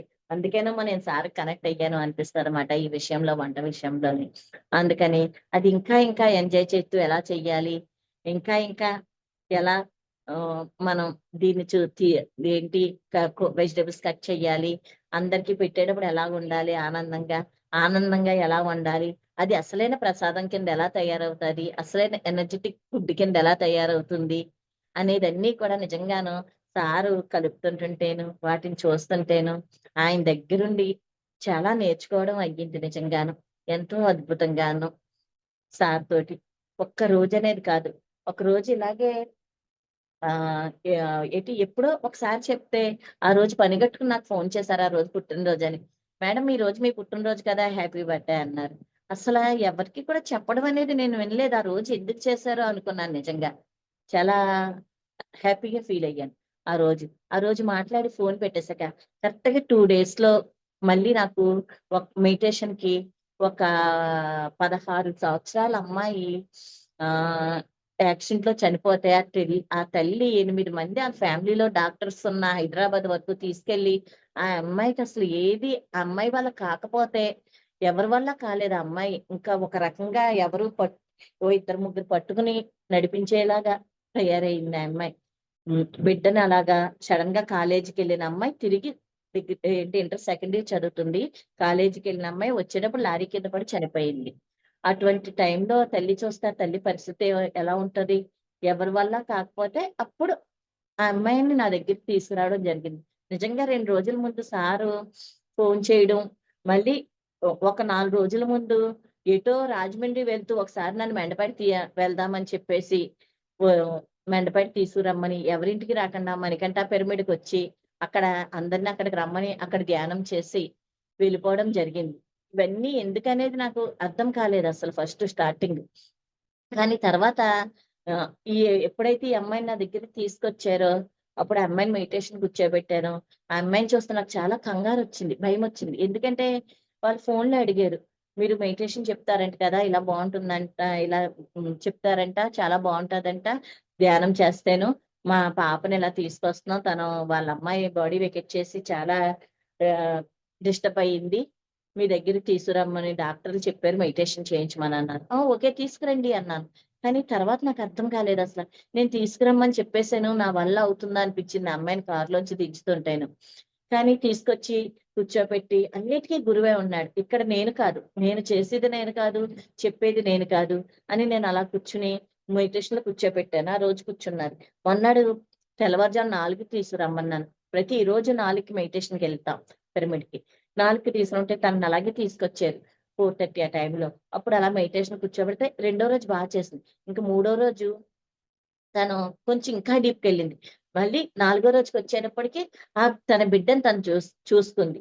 తనేంటంటే ఒక బుద్ధుని యొక్క లామా దలై లామా వీళ్ళందరూ సన్యాసులుంటారు. బుద్ధ సన్యాసులు. దానిలో తను ఒక సోలు దాంట్లో. కానీ తనకేదో కర్మ ఉండి ఒక 16 సంవత్సరాలు జీవించాలని చెప్పేసి తినకి జన్మ తీసుకొని వెళ్ళిపోయింది. కానీ ఆ అమ్మాయిని ఆవిడ గుర్తుపట్టింది. గుండు వేసుకొని చిన్న పాపలాగా ఉన్నాదంట అక్కడ. అమ్మాయిని గుర్తుపెట్టి ఈ అమ్మాయేనా మా అమ్మాయి అని చెప్పేసి అడిగితే, ఆ అమ్మాయి చెప్పిందంట. "తల్లి నీకు కర్మ అనుభవించవలసిందుంది. నేనేమో ఇలా నా కర్మ అనుభవించవలసి 16 సంవత్సరాలు నీకొచ్చాను. ఇక నువ్వు ధైర్యం చేసుకో. నీకు నేను నీకు నువ్వు నేనేమీ కాదు. నాకు నువ్వేమీ కాదు. ఇంక ధైర్యంగా నువ్వుండు" అని చెప్తే, ఆ 4, 5 రోజుల్లో ఆవిడ కవర్ అయిపోయి చాలా ఫాస్ట్‌గా నార్మల్‌గా అయ్యి, నేను చూసుకున్నాను నా బిడ్డని. నా బిడ్డ వివరం చెప్పింది. ఇంక తనకి ఇలా కాదని తనకు తను రియలైజ్ అయ్యి చాలా హ్యాపీగా అయ్యింది. వాళ్ళ ఫ్యామిలీ అంతా కూడా మెడిటేషన్‌కి చేయడం స్టార్ట్ చేశారు. ఆ ఇన్సిడెంట్ నుంచి. నిజంగా. ఆ రోజు సార్ ఎందుకు ఫోను చేశారు అనిపిస్తే నిజంగా ఏం చేస్తున్నారు? ఏంటి? ఇవేవే మామూలుగా అడిగినప్పుడు అంతా ఒకేసారి ఇలా చెప్పాను గానీ, అప్పుడు అనిపించిందన్నమాట. నాకు ఒక ఎనర్జీని ఇవ్వడానికి మీకేదనిపిస్తే అది అడుగెయ్యండి. ఇయన్నీ చెప్పారు అప్పుడు. అప్పుడు అనిపించిందన్నమాట నిజంగా. ఇది నన్ను ఒక అడుగు నా చేత వేయించడానికని.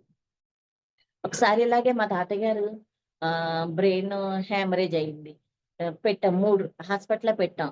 బ్రెయిన్‌కి ఆపరేషన్ చేశారు. కానీ డాక్టర్ కోమాలోకెళ్ళిపోయారు. బయటికి రాలేదు. కరెక్ట్‌గా పిరమిడ్ పార్టీకి వెళ్తున్నాము.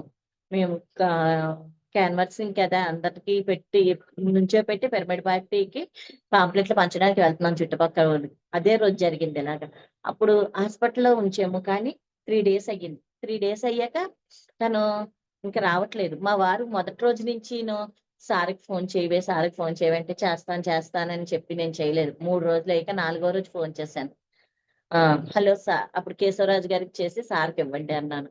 కేశవరాజు గారంటే ఇచ్చారు.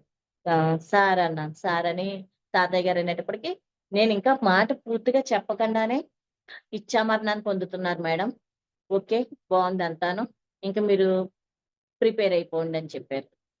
ప్రిపేర్ అయిపోండి అంటే, ఓకే సార్ అని చెప్పేసి ఇంకేం మాట్లాడకుండా ఫోన్ పెట్టేసి ఏడుపొచ్చేసింది. ఏడుపొచ్చేసి ఈయనకి కూడా అదే చెప్పాను. ప్రిపేర్ అయిపోమన్నారండి అని. ఇంకేం అనిపించలేదు. ఇచ్చామన్నాను. సార్ అలా చెప్పారు. తర్వాత సారు ఒక నెల పోయాక ఎటో వెళ్తూ నేను సుధా మేడంని చూడాలి. వాళ్ళ తాతయ్య గారు బాడీ వెకేట్ చేశారు. ఒకసారి నాకు ఆమెను చూడాలి అని చెప్పేసి మెండపేట వచ్చి నా దగ్గరికి వచ్చి చూసి హ్మ్. నేనేమి చెయ్యట్లేదు సార్. మీరేదైతే చెప్పారో నేనదే ఫాలో అవుతున్నాను. ఇంకేమీ చెయ్యట్లేదంటే, ఓకే మేడం అయితేను ఆయన ఇచ్చామన్నాను పొందారు. మీరు వశిష్ఠ గౌతమిలో ప్రతి పౌర్ణానికి ఒక ఏడాది పాటు మీ తాతయ్య గారి పేరున మీరు భోజనాలు పెట్టించండి అన్నారు. పౌర్ణమి ధ్యానం క్లాస్‌కి మీరు భోజనాలు పెట్టించండి అంటే, ఓకే సార్ అన్నాను. ఓకే అన్నాక కొన్ని రోజులకి మా తాతయ్య గారు కనిపించారు. కనిపించి అమ్మకి మీదకొచ్చి కనిపించారు. కనిపించి గురువుగారు ఇలాగా మీరు ఇచ్చామరణాన్ని పొందారంటే, అవును నేను చాలా ఇష్టంతో వెళ్ళిపోయాను. అమ్మమ్మ తొందరగా వెళ్ళిపోయింది కదా! మళ్ళీ అమ్మమ్మ జన్మ తీసుకొని వెళ్ళిపోతుంది. కొన్ని రోజులు అమ్మమ్మతో నాకు పైలోకాల్లో ఉండాలనిపించింది.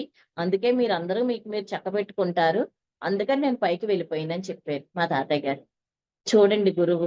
ఆయన బాడీ వెకేట్ చేస్తే ఆయన ఇచ్చామరణాన్ని పొందారని చెప్పి ఎంతటికి ఎంత అసల ఎటువంటి గురువు ఇటువంటి గురువు ఎవరికుంటారండి అసల నిజంగాను. ప్రతి దానిలోని, ప్రతి ఆనందంలోని, ప్రతి బాధలోని మనకి వెన్నంటే ఉంటూ, మనకి చక్కగా అన్నీ మనకి ఏది అందించాలో అది అందిస్తూ నిజంగాను ఇటువంటి గురువుతో మనం సాంగత్యం చేసి మనం నడిచామంటే మనం ఎంత అద్భుతమో కదా! కొన్ని సంవత్సరాలు మన మనవలు, మన పిల్లలు తర్వాత అలా చెప్పుకుంటూ ఉంటే, అప్పుడు ఆ కాలంలో మా అమ్మమ్మ ఉన్నారు, మా తాతమ్మ ఉన్నారు, గురువు పత్రి సార్‌తో అంటే మనకెంత అద్భుతం ఆ రోజుల్లోకి వెళ్ళేటప్పటికి ఇంకా ముందుకి. ఏ గురువు ఒక స్నేహితుడిలాగా ఎక్కడికి వెళ్ళినా గురువులు కాళ్ళు పట్టడం, ముట్టుకొనివ్వకపోవడం ఇలా ఉండాలన్నారు. కానీ మన గురువేంటంటే అందరినీ కలుపుకొని మనలో మనకు ఉంటూ చక్కగాను, ఎంత అద్భుతంగాను ఇటువంటి గురువు మనకెక్కడ దొరుకుతారు నిజంగాను. అందరిలోని సార్ ఎక్కడికి వెళ్ళలేదు. మన అందరిలోనే ఉన్నారు, మనలో ఉన్నారు అని ప్రతి నిమిషం అనిపిస్తానే ఉంటుంది. కానీ ఎక్కడో ఒక బాధ ఉంటుంది కదా! ఆయనున్నప్పుడు ఆనందం ఇప్పుడు అనిపించలేకపోతున్నామే ఆనందం. ఆయనతో కూర్చుని అందరూ కూర్చుని ఆహ్, చక్కగా కూర్చుని ఆయనతో ఉన్నప్పుడు ఆనందం మనం ఎన్ని కోట్లు పెట్టినా ఇప్పుడు రాదు కదా మనకి. ఎక్కడికి వెళ్ళినా, ఎన్ని కోట్లు పెట్టినా, ఎంత చేసినానో అటువంటి ఆనందాన్ని మనం అనుభవించేము. నిజంగాను. ఎంత అద్భుతం చెప్పండి. మనం అందరం కూడాను. నిజంగా గురువు గారితోటి ప్రతి నిమిషం, ప్రతిసారి, ప్రతి విషయంలోనూ వెన్నంటే ఉండి మనకి నడిపిస్తూను లాస్ట్ ఎప్పుడంటే సారు బుద్ధ పౌర్ణిమ ఆఖరిది. నేనొకసారి వశిష్ఠ గౌతమి జరుగుతున్నప్పుడు ఉగాది వేడుకలు జరుగుతున్నప్పుడు సంజయ్ కింగ్ వీళ్ళందరూ కూడాను సార్‌తో మాట్లాడి ఇలా జరుగుతుంది సార్ మెడిటేషన్ చాలా బావుందని వీడియో కాల్‌తో మాట్లాడారు. మాట్లాడుతుంటే అప్పుడు నేను తీసుకొని సార్ నేనొస్తాను సార్. బెంగుళూరు మీకు వండి పెడతాను సార్ నేనొచ్చి అన్నాను. ఓకే మేడం తప్పకుండా రండన్నారు. అప్పటికే సార్‌కి కొంచెం బావుండలేదు. మనిషి అది ఉబ్బిపోయి అలా ఉన్నారప్పుడు. కానీ ఏప్రిల్ నెలలవుతే, మార్చి నెలలవుతే, మే నెల వరకు నేను వెళ్ళలేకపోయాను. ఎందుకో 2 నెలల పైనే నాకు గ్యాప్ వచ్చింది బెంగుళూరు వెళ్ళడానికి. ఆ రోజు బెంగుళూరు బుద్ధపౌర్ణిమ మా సిస్టర్ వాళ్ళందరూ వెళ్తుంటే అప్పుడు వెళ్ళాను. వెళ్ళి ఒక 2 డేస్ ఉందామని చెప్పి ఒక 4 జతలు బట్టలు పట్టుకొని వెళ్ళడం జరిగిందప్పుడు కరెక్ట్‌గాను. 2 రోజుల కోసమే వెళ్ళాను. వెళ్తున్న దాకా అంటే బుద్ధ పౌర్ణమి ముందు వచ్చేద్దాం అనుకున్నాను. కానీ ఆ రోజు పగోడాలో సార్ ఫస్ట్ మెడిటేషన్ చేయించారు. మెడిటేషన్ చేయిస్తున్నారు అప్పుడు బయట కూర్చొని. కూర్చొని చేయించాక ఓకే చెప్పారు. కరెక్ట్‌గా మేమప్పుడు ఎళ్ళాక మమ్మల్ని దగ్గరికి పిలిచారు. మాట్లాడమన్నారు. మాట్లాడాం. మాట్లాడాక సార్‌కి సెకండ్ ఇస్తే ఇలా సెకండ్ తీసుకొని "ఎన్నాళ్ళు పట్టిందా మీకు రావడానికి" అని అడిగారు. అప్పుడు నా కళ్ళల్లో ఒకే నిమిషం అలా నీళ్లు తిరిగిపోయినాయిమాట నిజంగా. ఎందుకంటే ఆ రోజు నేను మార్చి నెలలో చెప్పాను. నేనొస్తాను సార్ అని. బుద్ధ పౌర్ణమికి, ఉగాదికి. కానీ మే నెల వరకు నేను వెళ్ళలేదు. అంటే నా గురువు నా కోసం ఎదురు చూసారా అనిపిచ్చింది. అంతే. అప్పుడు నాకు ఉండాలనిపిచ్చింది. వెంటనే రావాలనిపిచ్చలేదు తిరిగి. అప్పుడు 10 రోజులు ఉండిపోయాను. మళ్ళీను నాకు మళ్ళీ తర్వాత బుద్ధ పౌర్ణమికి ఎవరొస్తే వాళ్ళతో నేను బ్యాగ్ పంపిస్తాను. నువ్వు ఉండిపో అన్నారు. చెప్తేను మా వారదిను.